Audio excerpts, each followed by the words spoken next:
this morning, icy conditions may have caused a rollover crash in North Nashville. A truck was traveling on Brick Church Lane when the driver lost control and flipped. The driver told police ice caused him to crash. He was not hurt.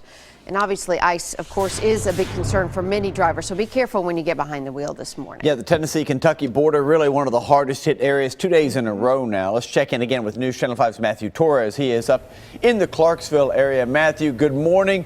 As the morning wears on, are we seeing better road conditions? Yeah, since really overnight, we've seen the roads clear out here slowly but surely, but there are still the side roads and the back roads that have slick spots. In parts of southern Kentucky and even here in Montgomery County, we've seen some of the snow still, and then underneath that thick layer of ice. So definitely keep an eye out for the patches of ice on the side roads or maybe when you get out of your neighborhoods. Now, we are here just by Interstate 24 before exit 4 here in Clarksville. There weren't any major issues in Montgomery County overnight. I spoke with a sergeant with Christian County, Kentucky, who says for the most part roads are clear over there. But again, keep an eye out for black ice as well as overpasses and bridges. As we were exiting one of the exits here on I-24, we saw some ice, patches of ice really on the exit ramp. So also keep an eye out for that. TDOT says the road treatment yesterday combined with warm temperatures did help make the roads better this morning.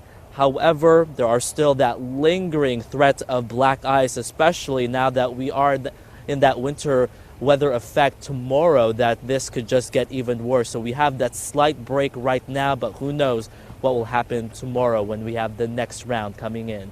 Reporting live in Clarksville, Matthew Torres, News Channel 5. You're right, Matthew. Looking ahead to tomorrow, TDOT crews have already treated the interstate. So this morning, they are now hitting those side roads in preparation, maybe for what's coming tonight. News Channel 5's Kimberly Davis is on Lincoln Avenue this morning. One of those side streets we've been talking about, Kimberly, and I know we've been dealing with the freezing fog all morning long. How's it looking there where you are?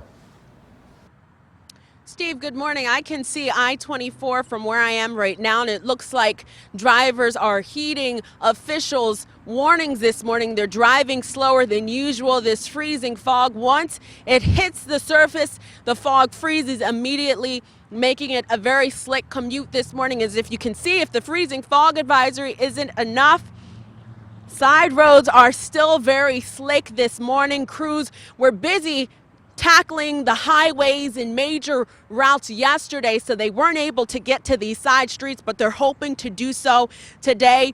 Crews were especially busy throughout yesterday, working around the clock to make sure the roads were safe to travel on.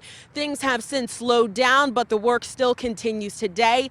To help eliminate as much ice, TDOT crews began brining and salting the roads earlier this week. TDOT officials say crews are more than prepared for this winter season with their budget at $19.5 million. Salt supplies have been replenished in all 95 counties. Now back here live, as you can see, down here on the ground, there's a lot of ice, there's a lot of snow packed down from vehicles traveling up and down the road, so this will be difficult for crews to clean up this morning. Again, we are under a freezing fog advisory until 9 o'clock this morning, so give yourself a little extra time while traveling this morning. For now, we are live in Nashville. Kimberly Davis, News Channel 5. All right, Kimberly, thanks so much. And some scary moments for one driver. Her car ends up in the icy water, and take a look. The woman driving on River Road in Ashland City, and yeah, that's her, perched on top of the car, submerged in the water.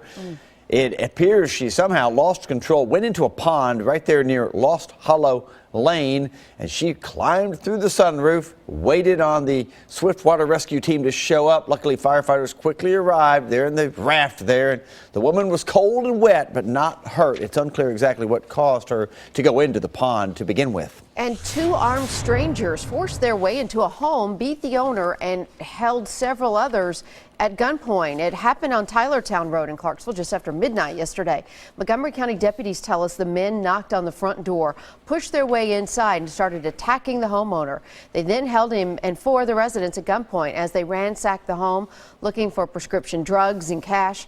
Afterwards, they sped away in a white SUV. If you have any information, call the Montgomery County Crime Stoppers 931-648 tips. And a Metro police officer is in trouble this morning, accused of stalking a former love interest.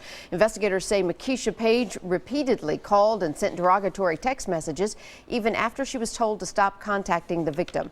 The 41-year-old is charged with misdemeanor stalking. She's since been decommissioned and assigned to desk duty. A prostitution bust down in Franklin landing this woman behind bars this morning. Police say Erica Gamble-Danehauer was arrested during a hotel sting last week. She's 26 years old and now facing several charges. She'll be in court next week.